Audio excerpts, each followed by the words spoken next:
Taste the Daily. Chengalpattu மாவட்டம் மறைமலை நகர் பகுதியில் போக்குவரத்து போலீசார் மீது காரை ஏற்றி கொள்ள முயன்ற சம்பவம் அதிர்ச்சியை ஏற்படுத்தியுள்ளது.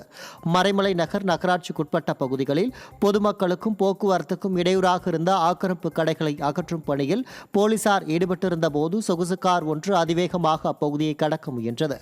விபத்து ஏற்படாமல் இருக்க மெதுவாக செல்லுமாறு கார் ஓட்டுநரிடம் போலீசார் சைகை காட்டிய போது போலீசார் மீதே காரை ஏற்றுவது போல் வந்ததால் போலீசார் காரை மடக்கி பிடித்தனர். விடியாத திமுக ஆட்சியில் மக்களுக்கு பாதுகாப்பு அளிக்கும் காவல்துறையினருக்கு பாதுகாப்பு இல்லாத சூழல் உள்ளதாக குற்றம் சாட்டப்படுகிறது.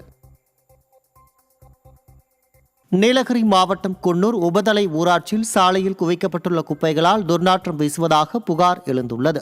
கடந்த சில நாட்களாக பொதுமக்கள் கொட்டும் குப்பைகளை தூய்மை பணியாளர்கள் அகற்றாமல் சாலை ஓரங்களில் கிடப்பதால் உபதலை ஊராட்சிக்குட்பட்ட பகுதிகள் முழுவதும் துர்நாற்றம் வீசுவதோடு நோய் தொற்று ஏற்படும் அபாயம் உள்ளதாகவும், குப்பைகளால் கரடிகள், காட்டுப்பன்றி, காட்டெருமை போன்ற வனவிலங்குகள் வருவதால் அச்சத்துடன் வாழ்ந்து வருவதாகவும் பொதுமக்கள் வேதனை தெரிவித்தனர்.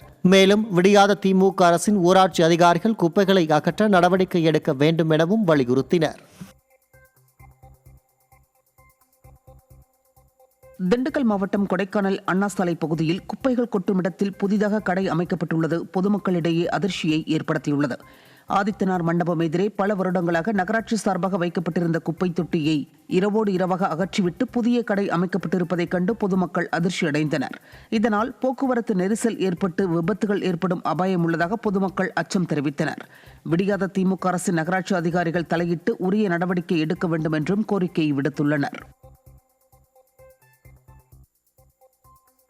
ஈரோடு மாவட்டம் கோபிச்செட்டிப்பாளையம் அருகே கொண்டத்து காளியம்மன் திருக்கோவிலில் நடைபெற்ற குண்டம் திருவிழாவில் ஏராளமான பக்தர்கள் பங்கேற்று நேர்த்திக்கடன் செலுத்தினர். கடந்த 25ஆம் தேதியன்று பூச்சாட்டுதலுடன் தொடங்கிய தேர் திருவிழா, சந்தனக்காப்பு, அலங்காரம் உள்ளிட்ட சிறப்பு பூஜைகள் கடந்த 15 நாட்களாக நடைபெற்று வந்தது. மேலும் விழாவின் முக்கிய நிகழ்வான குண்டம் இறங்கும் நிகழ்ச்சிக்காக அம்மனுக்கு சிறப்பு அலங்காரம் செய்யப்பட்ட பின் 6 கால பூஜைகள் நடைபெற்றது. பின்னர் பக்தர்கள் காணிக்கையாக கொடுத்த 30 டன் அளவிலான எரி கரும்புகளை கொண்டு குண்டத்திற்கான பணிகள் மேற்கொள்ளப்பட்டது. நிகழ்ச்சியில் பங்கேற்ற ஆயிரக்கணக்கான பக்தர்கள் குண்டம் இறங்கி வேண்டுதலை நிறைவேற்றினர்.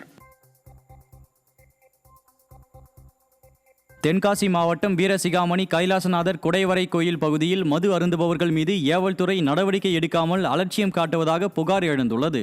மிகவும் பழமை வாய்ந்த அக்கோயில் பகுதியிலும் அருகே உள்ள வழுக்குப்பாறை பகுதியிலும் மது பாட்டில்கள், இறைச்சி கழிவுகள் காணப்படுவதால் பக்தர்கள் முகம் சுழிக்கின்றனர். பகலிலும் இரவிலும் கோயில் மூடியிருப்பதை பயன்படுத்தி மது பிரியர்கள் அங்கு குடித்து அட்டகாசத்தில் ஈடுபடுவது குறித்து பலமுறை புகார் அளித்தும் விடியாத அரசின் ஏவல்துறை நடவடிக்கையும் எடுப்பதில்லை, ரோந்து பணியும் மேற்கொள்வதில்லை என குற்றம் சாட்டப்படுகிறது.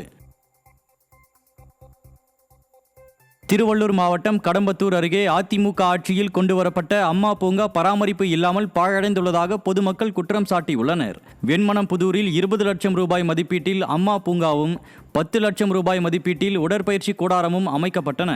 ஆட்சி மாற்றத்திற்கு பிறகு விடியாத அரசு பராமரிக்காததால் புதர்மண்டி கிடப்பதுடன் விளையாட்டு உபகரணங்கள் துருப்பிடித்து வீணாகி வருகிறது.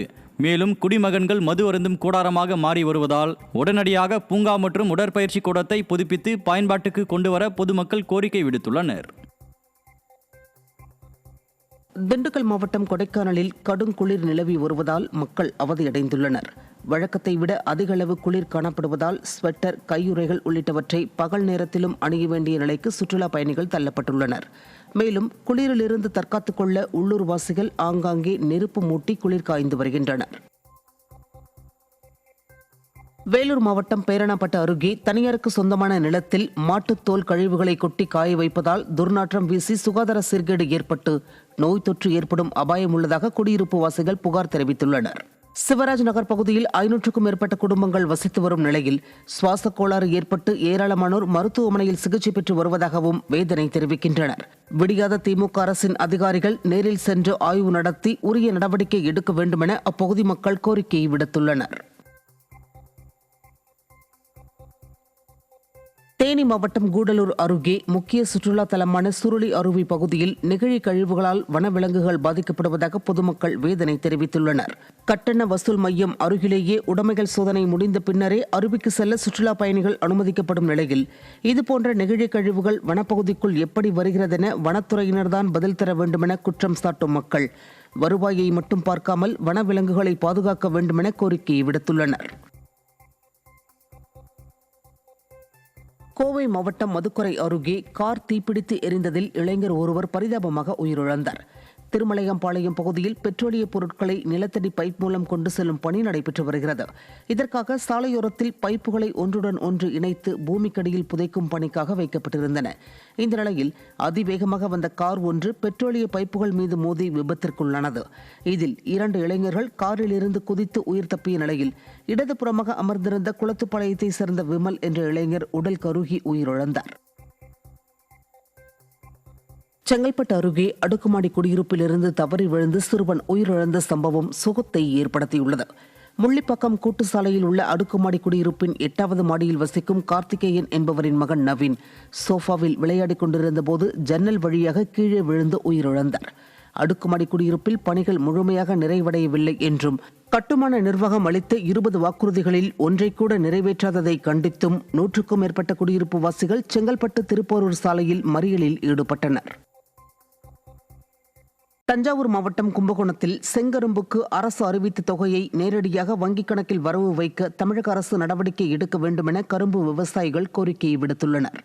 அணைக்கரை கொள்ளிட கரையோரம் பகுதியில் 150க்கும் மேற்பட்ட ஏக்கரில் பல்வேறு சிரமங்களுக்கிடையே செங்கரும்பை விவசாயிகள் சாகுபடி செய்துள்ள நிலையில் தமிழக அரசு கரும்புகளை இடைத்தரகர்களின்றி விவசாயிகளிடமிருந்து நேரடியாக கொள்முதல் செய்யவும், கரும்பு ஒன்றுக்கு 38 ரூபாய் அரசு விலை நிர்ணயம் செய்துள்ள நிலையில் அந்த தொகையை நேரடியாக கரும்பு விவசாயிகளின் வங்கிக் கணக்கில் வரவு வைக்கவும் கரும்பு விவசாயிகள் கோரிக்கையை விடுத்துள்ளனர். திருப்பரங்குன்றம் தீபத்தூணில் தீபம் ஏற்றும் தனி நீதிபதியின் உத்தரவை உறுதி செய்து உயர்நீதிமன்ற மதுரை கிளையின் 2 அமர்வு நீதிபதிகள் தீர்ப்பளித்துள்ளனர். அதையும் திமுக அரசு ஏற்க மறுக்கும் நிலையில் திமுக அமைச்சர் ரகுபதி தீபத்தூணை சுடுகாட்டுடன் ஒப்பிட்டு பேசியிருப்பது மக்கள் மத்தியில் கடும் அதிருப்தியை ஏற்படுத்தியுள்ளது. திமுகவின் தொடர்ச்சியான இந்து மக்கள் விரோத போக்கை விவரிக்கிறது இந்த செய்தி தொகுப்பு. சுடுகாடு இருக்கிறது அங்கேதான்